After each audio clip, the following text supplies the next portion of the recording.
Alright, ladies and gentlemen, I'm here on this show while it's halftime of the Thunder Celtics game. Record this news video. So I'm gonna go over NFL, NBA, wrestling, NASCAR news. So let's get into it. So Zach Wilson, Saints are signing him to a one-year deal. So Zach Wilson, Joe Flacco, Trevor Siemian, Andy Dalton, each ended up getting some deals yesterday. The Lions have signed former 49ers free agent offensive lineman Ben Barch. There will be no discussions about the tush push at next week's NFL owners meetings, and the play will be back in 2026, so there will be no meetings, and it will be back. So Joe Flacco, Bengals quarterbacks, the other teams are dumb for not signing him to start, so he'll be back up for Cincinnati. The Rams have re-signed running back Ronnie Rivers to a one-year deal. The Dolphins are signing former Falcons free agent linebacker Ronnie Harrison to a one-year deal. The site for Super Bowl LXIII is now set to be voted on next week's NFL's owner meetings, and is now expected to return to Las Vegas. It's a matter of formality, one source said. The upcoming locations is 2027 Los Angeles, 2028 in Atlanta, and likely in 2029 Las Vegas. Alabama quarterback Ty Simpson is scheduled to hold a private workout this Friday with the Jets per Field Yates. The Jets own picks number 2 and number 16 in this year's first round. So the Rams and 49ers will play Thursday, September 10th at 5:35 Pacific time at the Melbourne Cricket Ground in Australia. Due to the 17-hour time difference, they will take the field at 10:35 a.m. AEST in Melbourne, with the game airing Thursday evening in the United States. 10:30 local kickoff is unreal, man. Playing important divisional games in Australia, man. Why?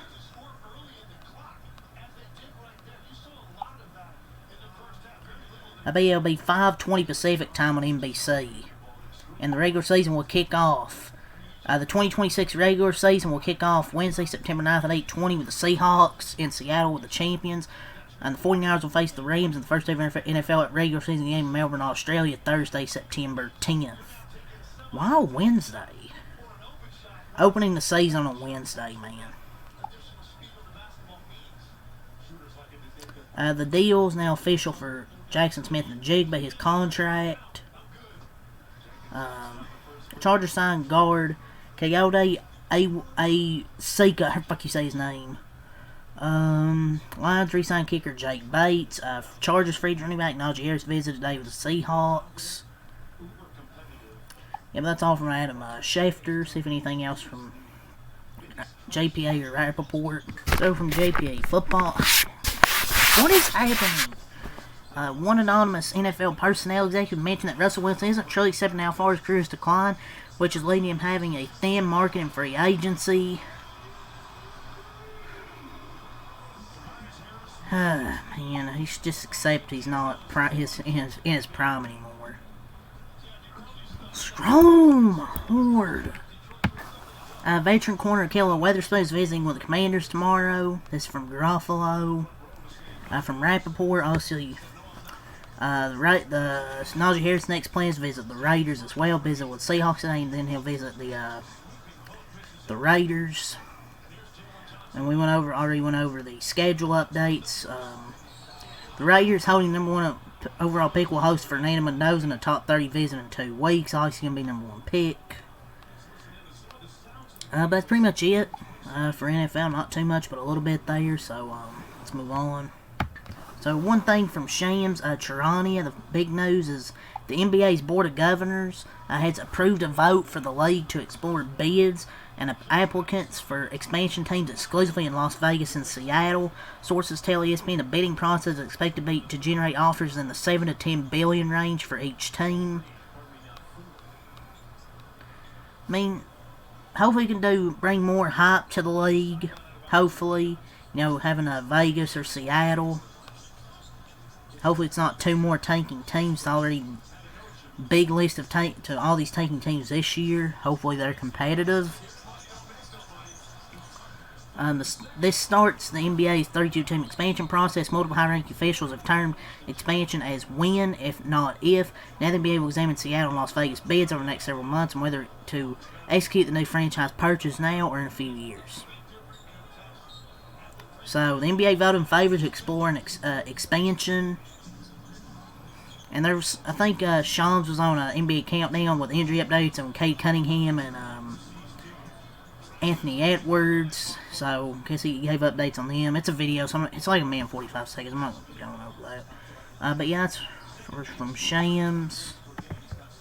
So Adam Silver talked about the 65 game rule. He said, I'm not ready to say it's working. It is working. I'm not ready to say it's not working. It is working. I'm not ready to say because there's a sense of unfairness for one player that the rule doesn't work.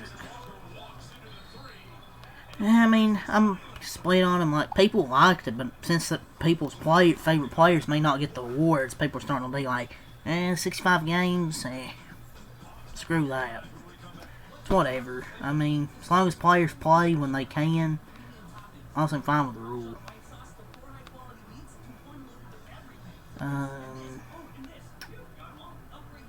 Michael Wilbon says he's voting for Jaylen Brown for MVP.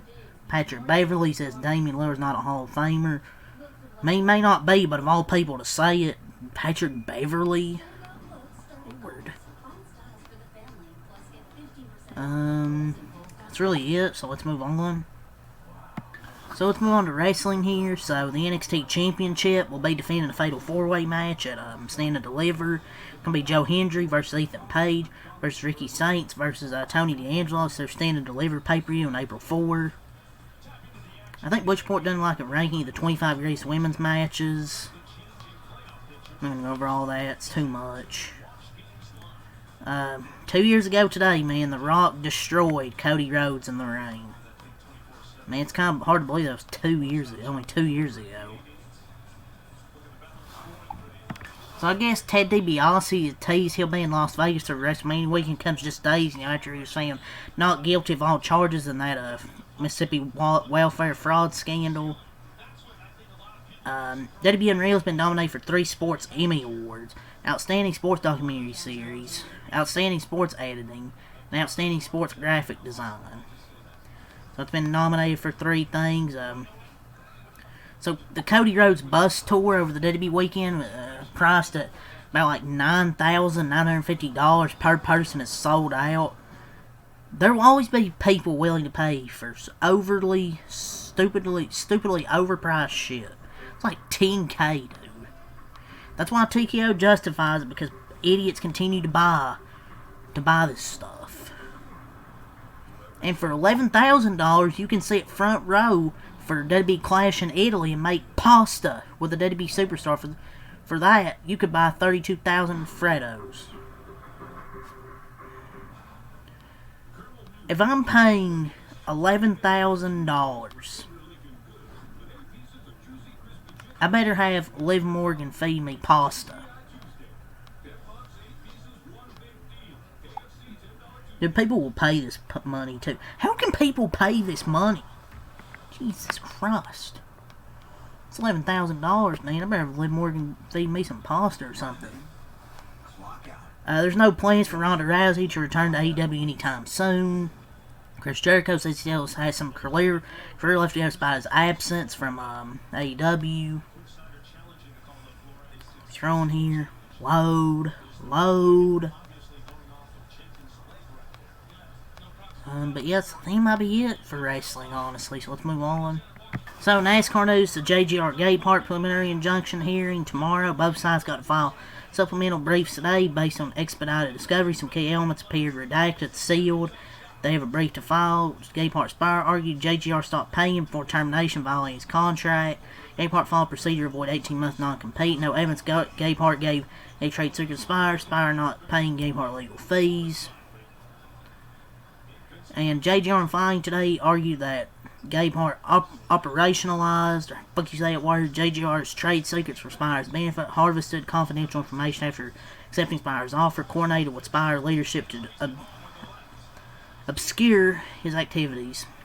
Short evidence of communications with Dickerson, and JGR, as far as whether Gabehart's role at Spire is similar to his role at JGR, is his compensation structure is nearly exclusive NASCAR Cup focuses non-compete clause in his Spire deal if he leaves, specifically prohibits future involvement in NASCAR activities. So that thing's still going on.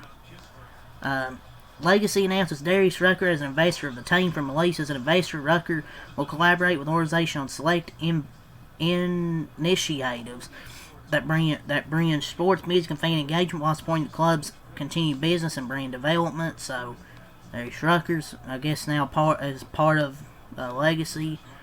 Jake Finch is getting 5 O'Reilly races with JRM in their 9-car at Atlanta, Darlington, Bristol, Charlotte, and Talladega. The Cup purse money and O'Reilly for this weekend is $11 million for Cup and $1 million for O'Reilly. Schedule again: Friday 12:30 mod practice, 3:25 mod qual, CW at 4:30 O'Reilly P&Q, 7:30 on Flow the mod race, still in the 70s with a 60% chance of rain. Saturday 12:30 Prime Cup P&Q, 2:30 CW pre-race, 3:30 CW O'Reilly race, 50/50s in the 5% with a 5% chance of rain. Sunday 2 and FS1 NASCAR race day, 3:30 FS1 the Cup race with a 5% chance of rain. But yeah, that's all the news here. Nothing for baseball, just season starts tonight. Yankees-Giants play, but other than that, nothing for baseball. So, it's all got in the end, to be honest. So, leave a like, comment, share for more. Peace.